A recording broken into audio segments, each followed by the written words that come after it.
welcome to the Tea and a Butty podcast. I'm Dominic. And I'm Erica. Today's episode is going to be British assumptions, and European assumptions about Americans. Yeah, we put it out on Twitter. Twitter and Instagram, didn't we? Yeah. And we don't actually necessarily know where the replies came from around the world. We've collected a few and we'll talk about them, so, we'll discuss them in a civilized manner. Yeah. No, we've done a similar type of podcast like this, a year ago or more. About a year ago. Stereotypes. Yeah. So that's sort of similar, but we've never actually directly asked our followers to give us their assumptions and yeah. Why is it, before we get into the specifics of these replies, why is it that the assumptions about America and Americans are so much nastier than Americans' assumptions about British or Europeans? To give a generalization of it, it's because of the culture. The culture. Meaning what? The culture invasion that America, it's like American this and American that, and then there's a negative connotation associated with, again, it's like a stereotype that goes back to the war time. America's so great, and the American tourists going, if it hadn't been for America, none of this would be here. That type of thing. Yeah. We saved your asses, boy. That kind of thing. Yeah. And then you've got the whole civil rights movement and the Southern, and people just associate I'm generalizing here, but a lot of people in Britain and maybe Europe too associate America with just the South. It's just the South. Yeah. And the South of the 1920s when there were still slaves and everything, Yeah. And it's still kind of oh, they're stupid, they don't know anything, and they've got a huge country and and it's just they're so ignorant and that. Well, yeah. That's the kind of buffoonery that has been prevailed. It's a lot of people, and it's kind of interesting to note that because there's a lot of members. I just assume that everything is so quaint and lovely over there. Well, and it's no, it's not quaint. It's not. Really get so vitriolic about it. You're so. Why don't you read a book? Whatever. Yeah. It's that kind of attitude you get back instead of just no, it's not quaint. It's we've moved on. Yeah. It's just chill out. Chill out, British people. They get really and some wound Europeans up, who get wound up too, I'm sure. Yeah, because because I'm sure there's some Italians or something like that who get wound up about, we're not all about the mafia and we don't go Mamma Mia all the time and all this kind of stuff. It's what is all this? And there's probably that. We don't all eat spaghetti and we pizza don't all eat every spaghetti day. and pizza every day, and we we don't go Mamma Mia all the time, and the French, we don't go and chomping onions. But again, right? Again, British people have that kind of stereotype about Italians too. Yeah. All you have to kind of look at is the show Allo Allo, where it made fun of every stereotype. Yeah. Not just European, but every British stereotype too, everybody had their stereotypes about each other and each were equally made fun of, Mm. So yeah.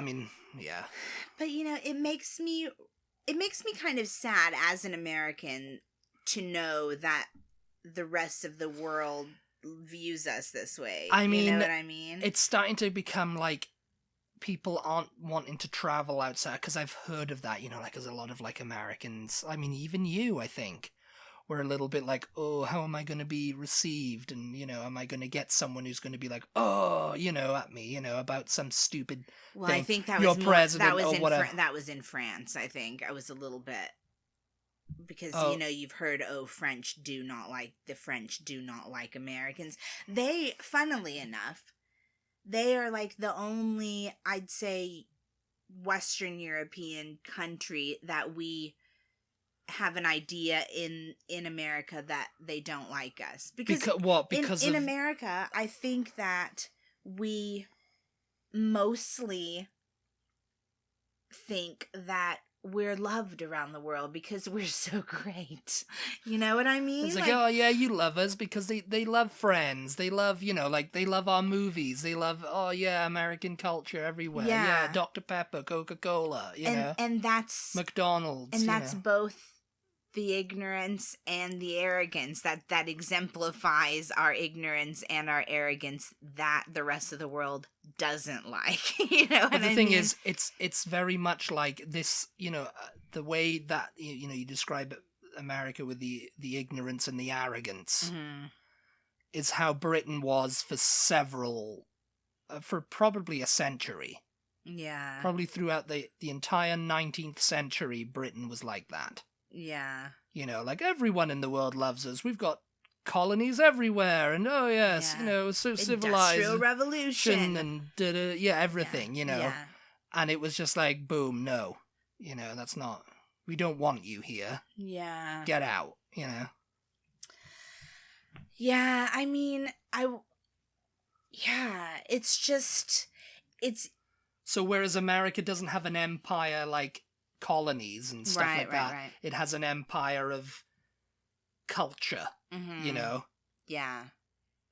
And it mostly is culture, isn't it? Yeah. And it mostly is culture, isn't it? Because you can't even say really like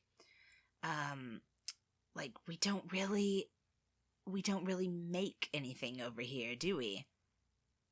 We don't, except money. I mean, except money, except brand recognition. You know, like McDonald's, you could say was made in America. Yeah.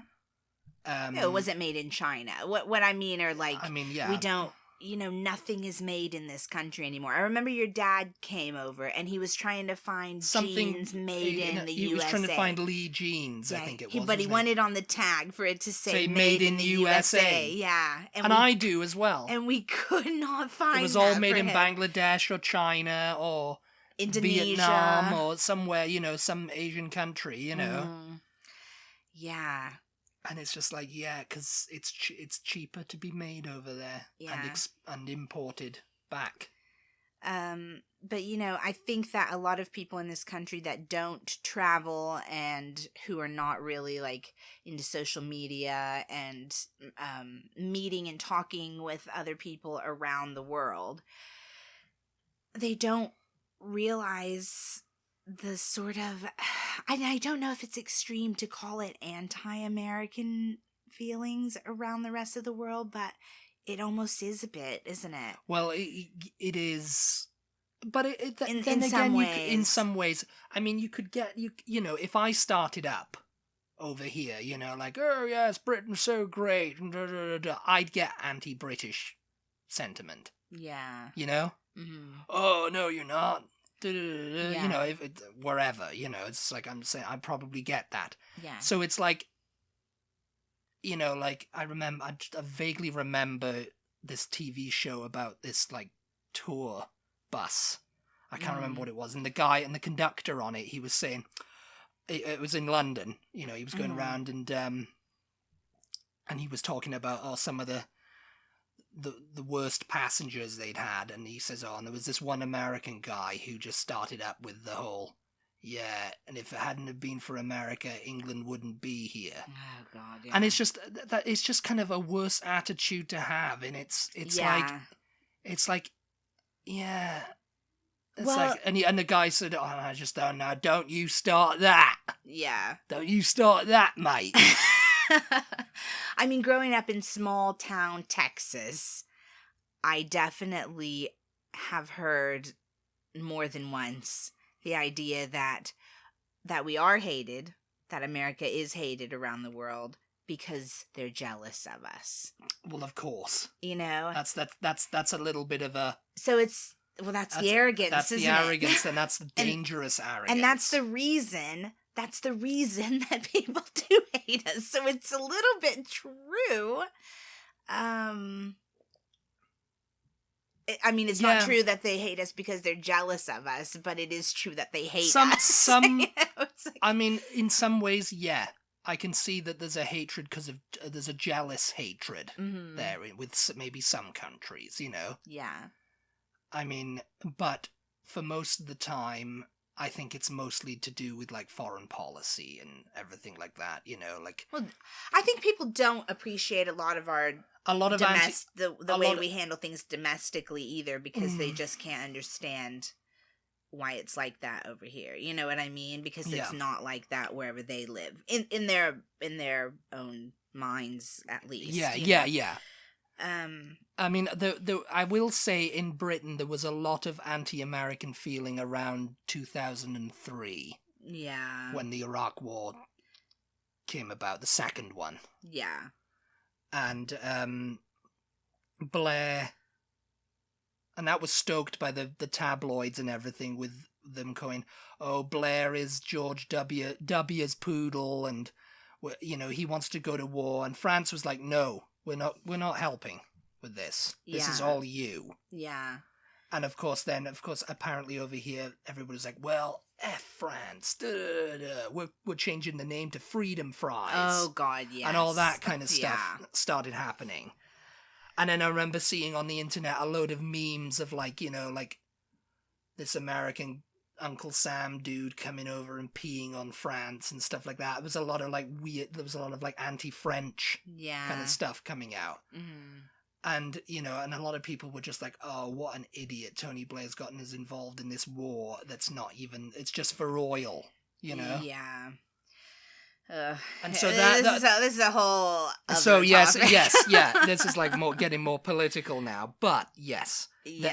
That's when it started up, and I think there's still, so it's kind of like the wave of anti-American sentiment still dates back from then.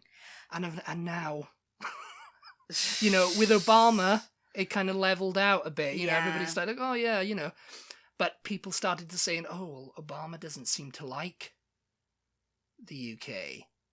You know, he had a bust of Winston Churchill removed or something from the Oval Office, and he was kind of being cool with us. And everybody started like, oh yeah, I like Obama. Yeah, he's a good guy. Yeah, What do you think of Obama? You know, well, now with this current president, things are starting to go back downhill, you know. But anyway, I just think that if travel wasn't so expensive for Americans, it would really benefit. And if you didn't have such a huge country, it would really benefit, you know, this country. Right now where I'm sitting, I'm looking directly at a map of the world. Mm-hmm. And, you know, and I'm looking at America, and I'm thinking, you know, people are like, oh, America, yeah, so huge, so big. And it's like Canada kind of dwarfs it. Yeah. If you put it all together. Yeah. There's not as many people in Canada, though. Yeah, there is not as many people. It's a bigger country physically, but yeah. But when you think about it, the USA is made up of almost entirely immigrants, you know? Well, yeah. Yeah. You know, not like, you know, just recently emigrated, but you know, just the descendants of immigrants. The descendants of immigrants, you know. So that's why you get a lot of oh, I'm Irish, and oh, I'm Italian, and you know. All right, I'm I think German. I was gonna say more, but I'm getting really depressed. So let's just get into these responses so that I can just like your personal experience traveling overseas. Have you ever received any? No. Oh, I was going to say that. No, never. Just for Americans listening who want to travel abroad and haven't. No, I never experienced anything at all. In fact, I experienced it more like I thought I would have as an arrogant American. You know what I mean? You're just going around, you're like, oh, yes. Yes, you love me. Hello, everybody. No, but people seemed to be interested that I was American, and they wanted to talk to me, and they were friendly, and, you know, I didn't have anybody like kind of turning their nose up at me. No, and I mean, you know, and that goes for me too over here. I've never had anybody going, yeah, I definitely had some Yeah. people ask me a couple of the things I think that were assumptions that we received. So let's get into the assumptions and we'll talk. We'll get into the assumptions now. Yeah. Okay. So we're going to give little shout outs. I don't know whether these are the names of the people or whether we took their screen names or whatever, but if you sent us in an assumption, maybe you'll recognize it. It was a couple of weeks ago. It was a couple of weeks ago now, yeah. Yeah, that we asked for your assumptions. So we're just now getting around to recording this, so. Yeah. But these all came from Twitter. Mm-hmm. Orange Cat. Orange Cat, Orange yeah. Cat said, all Americans are obnoxious. And I can confirm that, actually. Hello!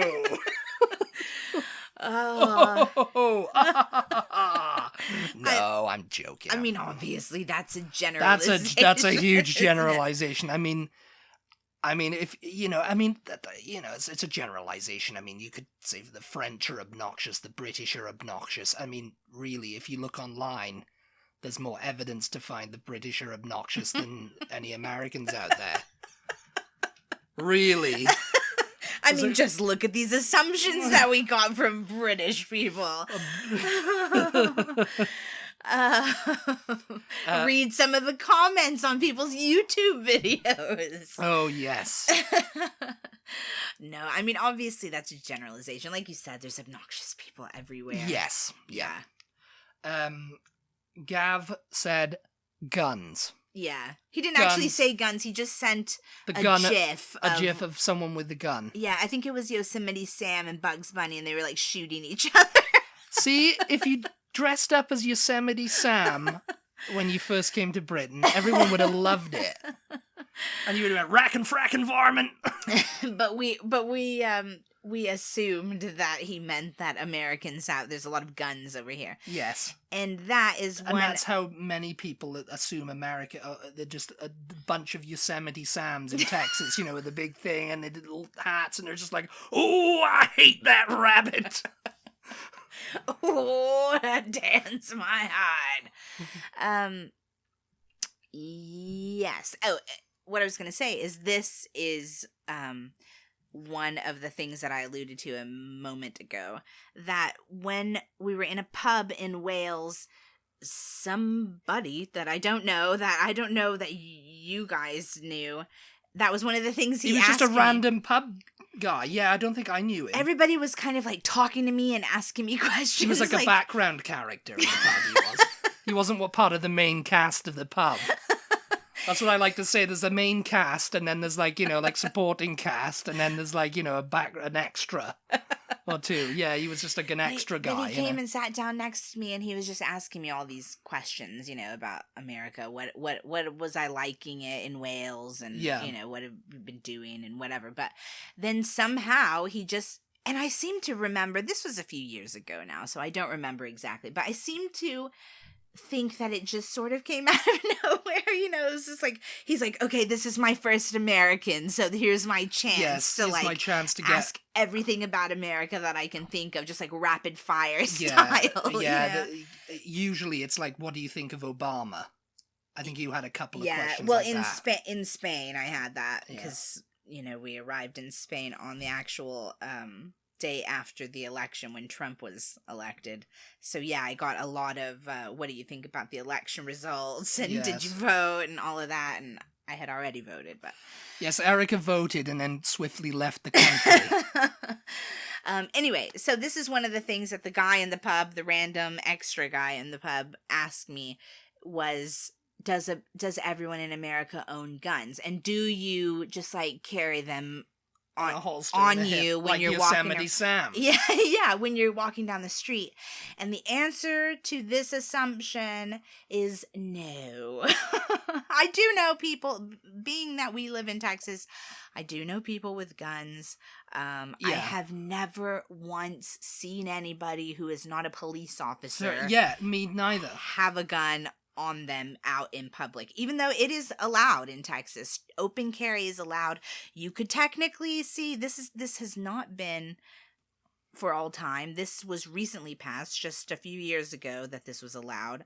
I think it's ridiculous. I'd say most It's of the open people carry. think it's ridiculous. Well, a lot of businesses have decided, oh, you cannot have a firearm Well, in here. national, yeah. You cannot have even particularly if you, chain chains type and stuff. places. So yeah. it's like it's useless. You'd just be walking around a park in it, you know? Yeah. You Yes. couldn't go in anywhere. You couldn't go into Walmart carrying and go rack and frack environment. You can have if you have a concealed weapons license, you could technically have one in your purse, or you could have it in your jacket. You just can't. Open carry means you can't have it out where visible. people can see it. Yeah. You can't have it on the hip holster. Yeah. And so that is legal. That technically that is something that we could potentially see around the streets, you know, here, but I've never once seen it. I've never once seen anybody fire a gun. I've never seen anybody have a gun on on them. The people that I do know with guns keep them locked away, which it's kind of like, why do you have it then if you're just going to keep it locked away and you have to, you know, but you've got to keep it locked away if you've got kids. So again, it's just like, why do you have it? But anyway, no, people are not walking around with guns on their heads. I've never seen it before. No. Yeah. And I'd say, do most people have guns? I mean, I wouldn't say most. Do half of Americans own guns? I really don't know. I don't think that anybody knows, because unfortunately, you can buy guns secondhand from people. You can buy them in like a pawn shop. So there's no way to keep track of everybody who owns a gun. Yeah. Which is very unfortunate, but anyway. The next assumption from Tracy was every American owns a gun. Yeah. So no. The answer is no. And our other assumption was Americans eat fast food every day. Which depends on the person, the individual. Yeah. And I mean, that's the same. I know there's people in the UK who eat fast food every day. They eat takeaway. Yeah. You know, pizza, Indian, you know, Chinese, McDonald's. I mean, Burger King. That definitely depends on the person. Dominic and I eat it so rarely that we are unable to keep up with these trends and things. You know, like we just now got around to eating the what was it, the Popeyes chicken sandwich, which has been out since like the beginning of the year. Well, to be fair to that, right, because there was a big thing, the Popeyes chicken sandwich, and someone tried it on YouTube. Everyone was out getting them, so they were out at every Popeyes. We did try to get one, and then we were just like, after the third or fourth time, we were just like, sod it. Forget it, yeah. And then like months later, we went to Popeyes, and I was like, I'll try the chicken sandwich. And it is good. The hype was, it's probably my go-to thing, and it's quite cheap too. But yeah, in our house, we eat fast food like once a week, once every 2 weeks. Something like that. Something like that. It's rarely. It's not every night. It's certainly not every day, no. Ugh. I, again, like, and you might say they might be the same people who own guns. I do know some people who eat fast food very, very fairly regularly. Fairly regularly. They hold up the fast food joint with the gun so they get it free. America. Oh my gosh, yeah. So that just, again, depends on the person, yeah. Elwood Blues says, in restaurants, Americans don't know what hot tea or English tea is. You can attest to this. I can attest to this because they don't. I mean, if you ask for a cup of tea at any restaurant, they're likely to bring you a cup. They're likely to ask you what kind of tea. Yeah. What kind? We have chai, which is chai is tea. We have herbal tea. We have, Earl Grey. We have It's just like, no, just a cup of English breakfast tea. And I think it's like that in Britain now, too. This depends on where you are. It kind of does, say. Yeah. Because if you went to a fast food place. You have a story up in Childress, Texas. Do I? Yeah, this other British girl that just randomly happened to be in line right in front of us. And Childress is a very small town. I think we were in McDonald's. Yeah, we stopped to get breakfast. We were on the road, and this girl was ordering tea. She goes, "Can I have some tea, please?" She said like that, and the guy looked at her kind of like, "What?" Yeah, okay, and he went and to get some iced tea. Yeah, and she was like, "No, hot tea." Yeah, And I'm sure he went and heated it up in a microwave or something. Well, I don't know, but he was definitely just like, yeah, we don't sell hot tea here. What are you talking about? Yeah, and it's like, this is Texas, you know. But in Austin, if you were in like, Austin's very like trendy, very hipster vibes. Maple brown sugar. If you ordered hot tea, they would bring you a little selection of teas and a little kettle with hot water in it. Yeah, because your grandmother used to order hot. Yes, that's frequently. true. Yeah, so, yeah. So it would be just like case so of... in most sit down restaurants, they're gonna know what hot tea is. Yes, you can't just order a hot tea. But if you said, "Oh, can I have a tea?" Yeah, you know. In Can I have a tea? If you said, "Can I have a tea?" No, you're gonna get iced tea. Yeah. You have to specify. A tea, and no, they'll go sweet or unsweet. Yeah, and that means iced. Yeah, that means cold. Yeah, that means cold tea. So, yeah, sweet or in Texas they'll ask you sweet or unsweet. But it's gonna be iced tea. In Austin, if you want hot tea, you will get hot tea. You have to say hot. Can I have a hot tea? And they'll bring you out a little selection of different tea bags. It'll be like flavored. Earl Grey. It'll be like English breakfast. Yeah, there'll be an English breakfast in there. Yeah. Yeah, but you can't just order hot tea and expect them to bring you an English breakfast tea already in a cup with, no. I mean, I think nowadays, thanks to changing habits, but years ago, like say like in the 90s, if you went into any kind of cafe and you said 2 teas, it would be black English breakfast tea with milk in it. Oh yeah. And they'd ask you, "You want sugar?" "Yeah, there's sugar on the table." Yeah. They wouldn't even ask you if you wanted milk in it. And if you said, "Oh, I don't want milk in mine," they'd look at you weird. Yeah. Because that was how things were done. Yeah. A cup of tea and that's it, Mm-hmm. But now it might be a case of, "Oh, what kind?" Yeah. And you go, "Oh, Darjeeling, you got it, Got Darjeeling, love, Yeah. But yeah. Haley says that you all think England is a teeny tiny island where everyone knows everyone. I was asked if I knew the Queen and some random Karen who lived 300 miles away from me. I mean, I've kind of experienced that, but on the internet, Yeah. Yeah. Oh, do you know the Queen, or do you know my friend Bob, who lives in Colchester? It's just like, no, I don't. It's just like, "Oh, do you know my friend Bob who lives in Colchester? Oh, I've got a friend Bob. Do you know him?" Yeah. Yeah, and I've heard of that before. I've heard of it it's too. Like, "Oh, do you know?" I think it's a really weird assumption though, because I don't know anyone personally it's like who they think it's like a small town, But who are these people? Because well, it's the people who. And this is nothing against Haley, because like I said, I have heard of this assumption before, but I don't personally know any Americans who think that everyone in England knows each other. Yeah. I mean, that's just silly. Like, I mean, I don't know. Yeah, I've heard of this happening all the time. Like this. Say like you're in a small town, America. Yeah. And you meet someone and they go, "Oh, that's great. Where are you from?" "Oh, I'm from England. I'm from London," say. And it's like, "Oh, I know.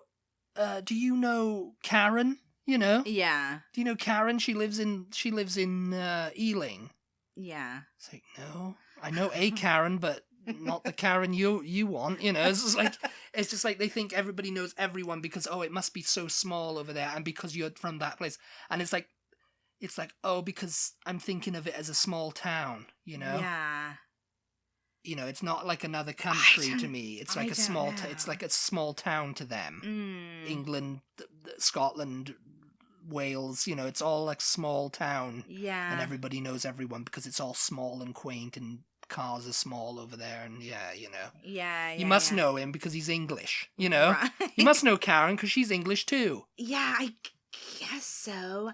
I feel like people who think that must themselves be from small towns, though. Well, yeah, that's what I mean. Yeah, That's because it's like a small town type thing. yeah, because like if Because they know if you they lived know in, Karen. if you lived in Austin, or if you lived in New York City, or LA or Houston or Chicago or whatever, I don't think that you would assume that people. And what is with the assumption that Americans think that all British people know the Queen? I don't know. Where does that come from? I guess it's because they think the Queen has met everybody in Britain. Or It's like, has she? She's met a few people, yeah, but it's like, well, your great grandma got a something from the Queen, didn't she? everybody gets that. Everybody who hits 100 gets a telegram from the Queen. You write off to Buckingham Palace Well, so for there it. you go. You can do that with the You president. know the Queen 6 degrees of separation to the Queen because she wrote your great grandmother. Did she though? Or was it their private secretary? She must have signed it, surely. Like my. They probably have a stamp. My grandmother has a. This is off topic, and we're out of time, so we're gonna have to carry on the rest of the assumptions to another podcast. But my grandmother has a letter from Obama. When she, once you've hit 80, I think you can request the president sends a birthday greeting or whatever. Yeah. So my mom did that for her, and so she's got a thing from Obama, and it's all typed out, obviously, but he signed it. His signature's at the bottom. Surely the Queen's little signature is at the bottom. Of but it could be just a stamp. Maybe. Like they must have that because I mean, how many requests does she get to sign things every day? Yeah, but when I used it's not like Parliament type stuff. But when I used to work in an office, I had a stamp with my boss's signature on it, and it looks like a stamp. It doesn't look like a signature. I suppose so. It may be. Yeah. Because I can just imagine just like, oh yes, and we had this from the Prime Minister, Your Majesty, and and would you sign for Dominic's great grandmother? Happy birthday, 100 years old. It's like, oh yes. Bugger all the other stuff. Let me get Dominic's great grandmother. Sure. Yes. Oh my gosh. Okay, we are out of time. We didn't get to some of the most nasty assumptions, so we're saving those for next time. Yeah, you're gonna get a treat next time. If you guys have any more assumptions that you want to send in, between now and then, go ahead and tweet those to us or send them on Instagram or Facebook. Yeah. And we'll include them in part 2 of this Assumptions podcast about Americans. Yes. Which has been so wonderfully fun and not at all horrible and sad. No, it hasn't been. It's been remarkably pleasant. Thank you so much for tuning in. As always, we really appreciate your support. Yeah. And we will talk to you next time. Goodbye, everybody. Bye.